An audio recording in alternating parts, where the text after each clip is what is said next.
In 1932, Australia declared war on birds and lost. Now, we're going to dive into one of the absolute most bizarre, yet strangely desperate chapters of military history. This is a dark chronicle, really, where heavy artillery met a seemingly unstoppable force right in the middle of the unforgiving outback. 20,000. I really want you to just let that number sink in for a second. We're not talking about a stray flock of birds wandering into somebody's garden here. No, this was a massive, feathered invading army. Just picture 20,000 giant, almost prehistoric-looking creatures moving as a single unit, pouring across the Western Australian wheat belt like a plague. To the people living out there, this wasn't just some weird anomaly. It was an apocalyptic invasion threatening literally everything they had left. Okay, let's dive into this. Section 1. The Broken Promise. To really understand the gravity of this so-called war, we've got to look at the human element first. You see, returning World War I veterans were actually given soldier settlement land grants back in 1919. But fast forward to 1929, the Great Depression hits. Wheat prices completely collapse, and all those promised government subsidies, they just vanished. So, when this massive emu invasion began in 1932, it absolutely wasn't a joke to these hardened heroes. It was a terrifying, desperate struggle for sheer survival. Which brings us to Section 2. The Feathered Storm Arrives. Just imagine for a moment, standing in a dying wheat field and watching this dark, liquid mass spreading across the red dunes. Literally 20,000 giant birds cresting the hills. Entire fields were stripped down to the bare dirt in seconds. Thick wire fences completely flattened under the sheer weight of the flock. These birds didn't just eat crops. They were ravaging the very last shreds of hope these scarred veterans had holding them together. Section 3. The Military Strikes Back. So, driven right to the brink, the veterans called the government. Enter Minister of Defense Sir George Pierce, who signed the orders to deploy the 7th Heavy Artillery. This generated some absolutely incredible headlines, like soldiers to fight emus with machine guns. Naturally, the media circus descended on them. And Pierce kind of saw this as fantastic PR, literally target practice for his boys. But to those desperate veterans, those grease-coated Lewis machine guns looked like their only salvation. Let's actually compare the two opposing forces right before the first battle.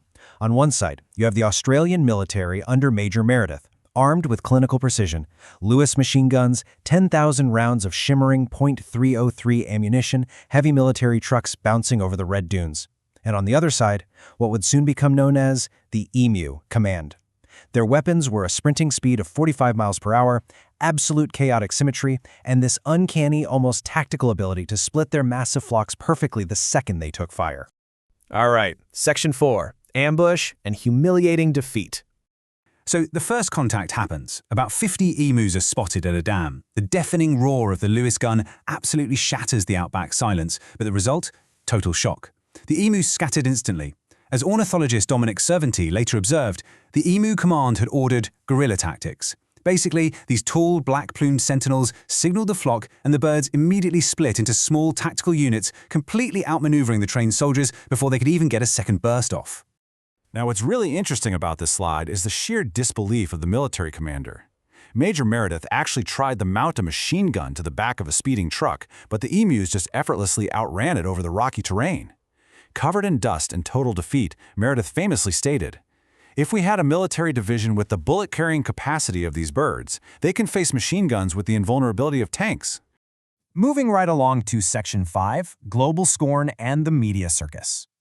Completely defeated by birds, the military withdrew, literally leaving a trail of empty shell casings in the dirt behind them. And the international reaction? It was merciless. We're talking scathing headlines splashed across the New York Times and the London Times. Politicians were openly laughing, mocking Prime Minister Joseph Lyons in Parliament, asking things like, will a medal be struck for this war? But this global laughter stood in a really chilling contrast to the grim reality back in the wheat belt, where those starving farmers just listened to the wind blowing through empty silos. Section 6. The Final Count. So, the crucial point is that under intense political pressure, the army reluctantly came back for a much more aggressive second campaign. 9,860. That is the staggering number of .303 military rounds that were poured violently into the dark outback, all meant to obliterate this feathered enemy. And yet, the result was this absolutely dismal figure, 986. Out of nearly 10,000 rounds fired by highly trained artillerymen wielding machine guns, there were only 986 confirmed kills. It was a complete mathematical humiliation for the Australian military. That is exactly 10 rounds fired for every single confirmed kill. This definitely wasn't a military victory. It was a victory of arithmetic, not reality. I mean, just picture Major Meredith at the end of this campaign, staring hollow-eyed out at the vast outback, counting feathers instead of enemy combatants, finally realizing the Australian army had been thoroughly and completely bested by wildlife. And finally, Section 7, the legacy of the war.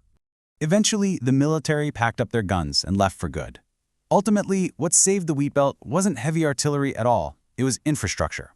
These massive exclusion fences were built stretching far into the horizon, and they succeeded peacefully where thousands of bullets had completely failed.